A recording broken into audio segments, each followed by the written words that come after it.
So hello guys, it's me Ayush और मैं तुम सभी का वेलकम करता हूँ चैनल के एक और ब्रांड न्यू वीडियो में। और आज के वीडियो में हम लोग एक्सप्लेनेशन करने वाले हैं शैडो हंटर्स के एपिसोड नंबर 3 का। हम लोग इसके प्रीवियस एपिसोड्स का ऑलरेडी एक्सप्लेनेशन कर चुके हैं, जो कि तुम लोगों को चैनल पे मिल जाएगा। अगर तुम लोगों ने उन एपिसोड्स को नहीं देखा है तो जाके देख लो। And now without wasting any more time, let's get on to the explanation. Episode 3 की स्टार्टिंग में हम देखते हैं कि क्लैरी, इजी और एलेक पे गुस्सा होती है कि तुम लोगों ने साइमन को अकेला क्यों छोड़ा। और क्लैरी बोलती है कि अगर ऐसा ही चलता रहा तो चाहे वो मॉडल कप के बदले अपनी मदर जॉशलीन को ले, चाहे अपने बेस्ट फ्रेंड साइमन को, वो किसी ना किसी को तो खो ही देगी, क्योंकि मॉडल कप सिर्फ एक है। इसके बाद सीन शिफ्ट होता है। हम देखते हैं कि साइमन को वैम्पायर्स ने बंदी बना रखा होता है और साइमन उनसे बोल रहा होता है कि मुझे जाने दो, मैं तुम लोगों के बारे में किसी को कुछ नहीं बताऊंगा। मगर रफायल मना कर देता है और साइमन को और डराने की कोशिश करता है। सीन वापस से शिफ्ट होके इंस्टीट्यूट की तरफ आता है, जहां हम देखते हैं कि क्लैरी, जेस, इजी और एलेक्स साथ मिलकर प्लान बना रहे होते हैं, सोच रहे होते हैं कि इन वैम्पायर्स का क्या करना है और साइमन को कैसे सेव करना है। इन लोगों को मालूम है कि जिन वैम्पायर्स ने साइमन को किडनैप किया है वो लोग साइमन को किडनैप करके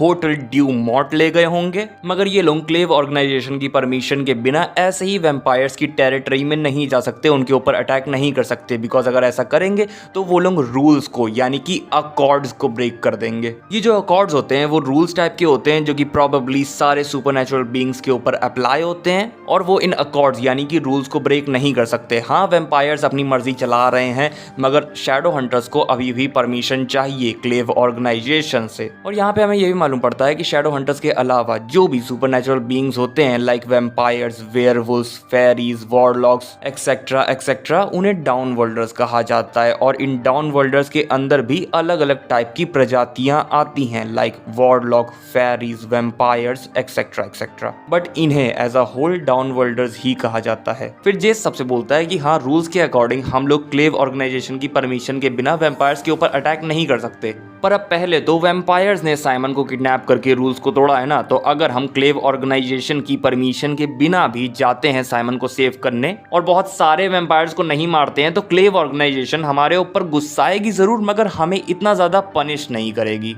एलेक बोलता है कि इसके लिए तो हमें काफी चुपके से जाना होगा, और अगर हम लोग क्लेव ऑर्गेनाइजेशन को बताए बिना साइमन की हेल्प करने जा रहे हैं तो हम इंस्टीट्यूट से वेपन्स भी नहीं ले सकते, क्योंकि अगर हमने लिया तो उन लोगों को मालूम पड़ जाएगा कि हम लोग उनकी परमिशन के बिना कहीं जा रहे हैं। जिसपे जेस बोलता है कि मुझे मालूम है कि हम लोगों को वेपन्स कहाँ से मिल सकते हैं। सीन शिफ्ट होकर ड्यू मॉर्ट जाता है, जहाँ हम देखते हैं कि रफेल ने साइमन को उस जेल से बाहर निकाल दिया होता है, क्योंकि वो साइमन से कुछ इन्फॉर्मेशन लेना चाह रहा होता है। साइमन पूरे रूम में घूमता है और जैसे ही उसे मौका मिलता है वो एक खंजर उठा के राफेल के ऊपर मार देता है। मगर राफेल एक वैम्पायर है, तो उसे इन नॉर्मल ह्यूमन वेपन से घंटा फर्क नहीं पड़ता। इसके बाद वहां पे ड्यू मॉर्ट की मालकिन, जो कि ड्यू मॉर्ट के वैम्पायर ग्रुप की लीडर भी है, कैमील आती है और वो बड़े ही सेड्यूसिंग वे में साइमन का ब्लड टेस्ट करती है। सीन शिफ्ट हो गया हमारे शैडो हंटर्स की तरफ जाता है, जो कि एक कब्रिस्तान में आए होते हैं, क्योंकि पिछले जमाने में जब शैडो हंटर्स मारे जाते थे तो उनकी बॉडी के साथ उनके वेपन्स को भी दफनाया जाता था। इसीलिए ये लोग यहाँ आए हैं ताकि ये लोग यहाँ से वेपन्स ले सकें। इसके बाद इजी को अपने बॉयफ्रेंड का मैसेज आ जाता है, जिसमें इजी का बॉयफ्रेंड इजी को बोल रहा होता है कि वो वापस आ गया है, तो इजी उससे मिलने चली जाती है। क्लैरी पूछती है कि तुम कहाँ जा रही हो, क्या तुम हमारी मदद नहीं करोगी? जिसपे इजी क्लैरी को बताती है कि वो अपने बॉयफ्रेंड के पास जा रही है ताकि वो उससे डू मार्ट के अंदर जाने का रास्ता पता लगा पाए। इसके बाद इजी वहां से चली जाती है और क्लैरी जेस से बोलती है कि मैंने हमेशा सोचा था कि अगर मेरे फादर एक्चुअल में जिंदा हुए तो वो कहाँ होंगे, कैसे होंगे, पर मैंने कभी ये इमेजिन नहीं किया था कि मेरे फादर इस पूरी दुनिया के सबसे डेंजरस इंसानों में से एक होंगे। जिसके बाद जेस क्लैरी को कंफर्ट करते हुए बोलता है कि अरे नहीं नहीं, ये कुछ भी तुम्हारी गलती नहीं है। इसके बाद जेस एलेक के पास जाता है और एलेक जेस से बोलता है कि क्या तुम्हें सच्ची में इस लड़की के ऊपर विश्वास है? यहाँ पे बात ये होती है कि एलेक को जब से मालूम पड़ा है कि क्लैरी वैलेंटाइन की बेटी है, तब से उसे क्लैरी के ऊपर बिल्कुल भी विश्वास नहीं रहा है। और उसका यहाँ पे ये कहना है कि हम लोग क्लैरी की आखिरकार मदद कर तो कर क्यों रहे हैं। ऐसा भी हो सकता है कि वैलेंटाइन ने क्लैरी को हमारे पास भेजा है और ये सब वैलेंटाइन का प्लान है। जिसपे जेस बोलता है कि देखो, अगर तुम्हें क्लैरी के ऊपर विश्वास नहीं है मत करो, मगर तुम्हें मेरे ऊपर विश्वास रखना चाहिए। जेस अपनी बात खत्म कर पाता कि तभी उससे पहले क्लैरी उन दोनों को अपने पास बुला लेती है, क्योंकि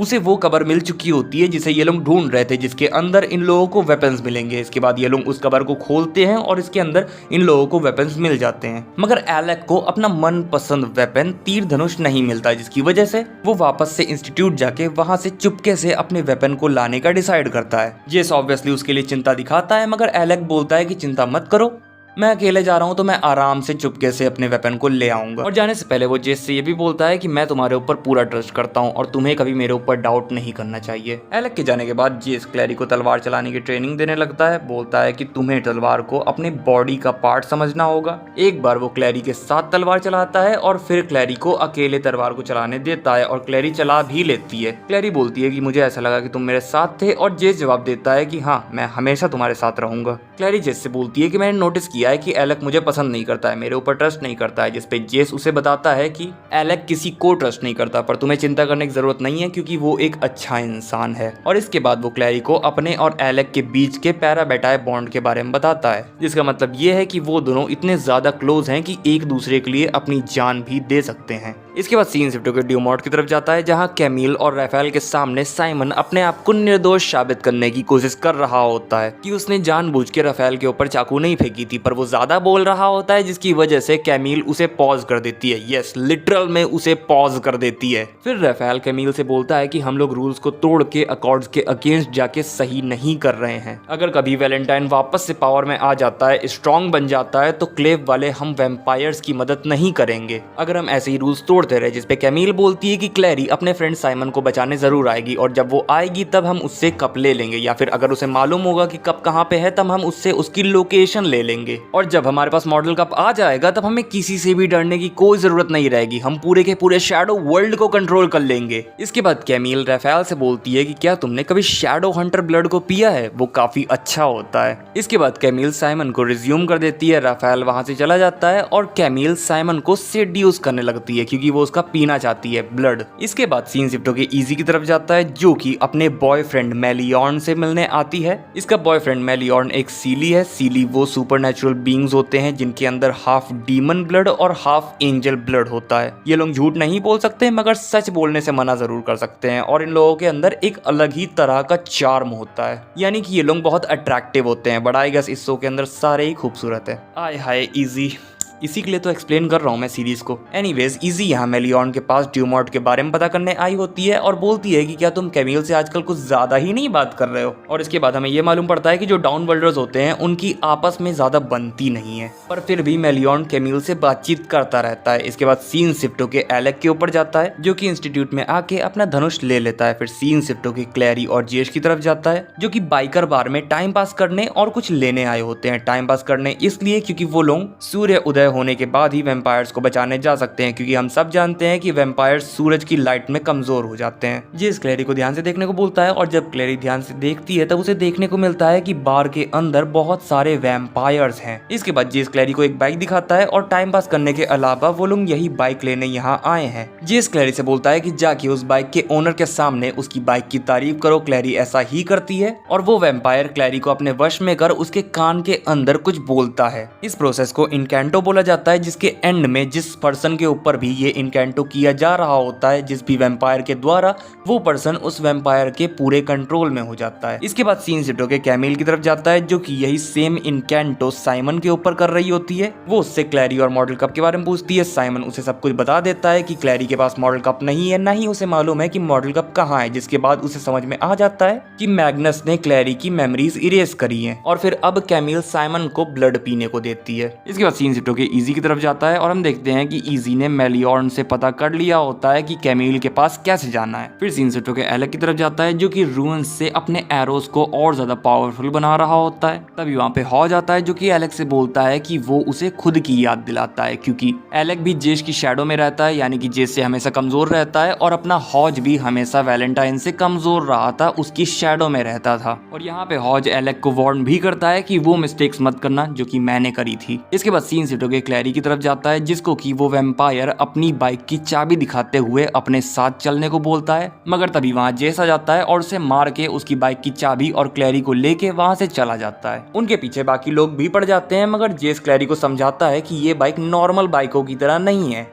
ये बाइक डीमन एनर्जी पे चलती है और इस बाइक को मॉडिफाई किया गया। जिसके बाद वो उस बाइक को आसमान में उड़ा देता है और उन लोगों को चकमा दे देता है, उन लोगों से दूर चला जाता है जो कि उनका पीछा कर रहे होते हैं। इसके बाद सीन शिफ्ट होकर इजी की तरफ जाता है, जिसके पास एलेक आता है। इजी एलेक को बताती है कि उसने मेलियॉर्न से पता लगा लिया कि होटल ड्यूमॉर्ट में कैसे घुसना है। इसके बाद ये दोनों होटल ड्यूमॉर्ट में घुसना चालू कर देते हैं और बेसिकली इनका यहाँ पे प्लान ये है कि ये दोनों वैम्पायर्स को डिस्ट्रैक्ट करेंगे, भटकाएंगे ताकि क्लैरी और जेस जाके साइमन को बचा पाएं। इसके बाद हम कैमिल को देखते हैं जो कि साइमन के मजे ले ही रही होती है कि तभी उसे सेंस होता है कि होटल के अंदर कुछ शैडो हंटर्स आ गए हैं, तो वो अपने आदमियों को या फिर कहें अपने वैम्पायर्स को उन शैडो हंटर्स को रोकने के लिए बेसमेंट की तरफ भेजती है। इसके बाद सीन शिफ्ट होकर क्लैरी की तरफ जाता है जहां जेश उसके ऊपर 2 रून्स बना रहा होता है, पहला तो इनकैंटो से बचने के लिए और दूसरा ताकि वैम्पायर्स उन्हें आते हुए सुन ना पाए, मगर अपनी ब्लड की सेंट को वैम्पायर से छुपाने के लिए कोई भी रून नहीं है। जेस बोलता है कि नॉर्मल ह्यूमन वर्ल्ड को वैम्पायर्स काफी पसंद है, मगर वैम्पायर्स के लिए नॉर्मल ह्यूमन सिर्फ खाना होते हैं। क्लैरी पूछती है कि कहीं साइमन वैम्पायर तो नहीं बन जाएगा, जिसपे जेस उसे बताता है कि नहीं यार, इतना भी आसान नहीं होता वैम्पायर बनना। वैम्पायर बनने के लिए आपको वैम्पायर का खून पीना पड़ता है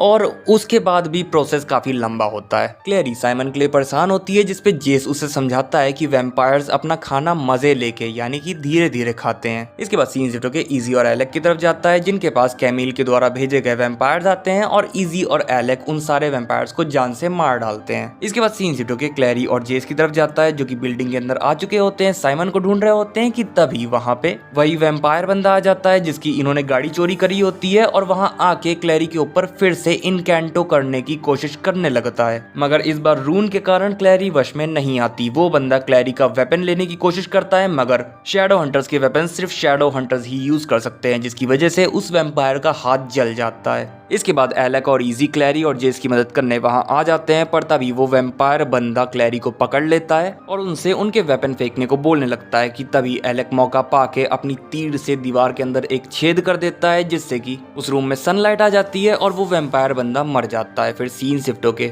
राफेल की तरफ जाता है जिसने कि साइमन को पकड़ा होता है और कैमिल से बोल रहा होता है कि तुम यहाँ से जाओ, तुम इम्पोर्टेंट हो, तुम हमारी लीडर हो, तुम्हारा जिंदा रहना जरूरी है। जिसके बाद कैमिल वहां से चली जाती है। फिर सारे शैडो हंटर्स वहां पे आते हैं। राफेल उन्हें साथ में चलने को बोलता है और उन्हें छत पे ला के साइमन को दे देता है और बोलता है कि ये उसने उन लोगों के लिए नहीं किया है बल्कि वैलेंटाइन के लिए किया है, क्योंकि अगर वैलेंटाइन को मॉडल कप मिल जाता है तो वो सभी प्रॉब्लम में आ जाएंगे। साथ ही साथ वो जेस को ये भी बोलता है कि अपने फ्रेंड्स को जानो कि तुम्हारे असली फ्रेंड्स कौन हैं। फिर छत पे आने के बाद क्लैरी साइमन से बोलती है कि वो बहुत खुश है कि साइमन को कुछ नहीं हुआ है, साइमन ठीक है, और अगर साइमन को कुछ हो जाएगा तो वो जी नहीं पाएगी, वो साइमन के बिना नहीं जी सकती है। और साइमन भी बोलता है कि वो भी उसके बिना नहीं जी सकता। फिर एलेक जेस से बोलता है कि तुम्हें लगता है कि तुम क्लैरी को जानते हो पर तुम नहीं जानते, क्योंकि तुम अपने फादर के बारे में सोचो, तुम्हारे फादर भी तो सर्कल के एक मेंबर थे। मगर जेस बोलता है कि अरे यार फिर से मत शुरू हो जाओ, जिसपे एलेक बोलता है कि मैं तुमसे ओल्डर हूँ, मैं तुम्हारी शैडो के अंदर नहीं हूँ। फिर क्लैरी जेस को देखने लगती है और साइमन नोटिस करता है कि क्लैरी का दिल बहुत ही तेज धड़क रहा है। और इसी के साथ ये एपिसोड यहीं पर खत्म हो जाता है। सो गाइस बस यही था वीडियो। अगर वीडियो अच्छा लगा हो तो लाइक कर देना, चैनल पर नए आए हो तो सब्सक्राइब करके बेल आइकन दबा देना। मैं मिलूंगा तुम लोगों से नेक्स्ट वीडियो में, तब तक के लिए बाय बाय टाटा।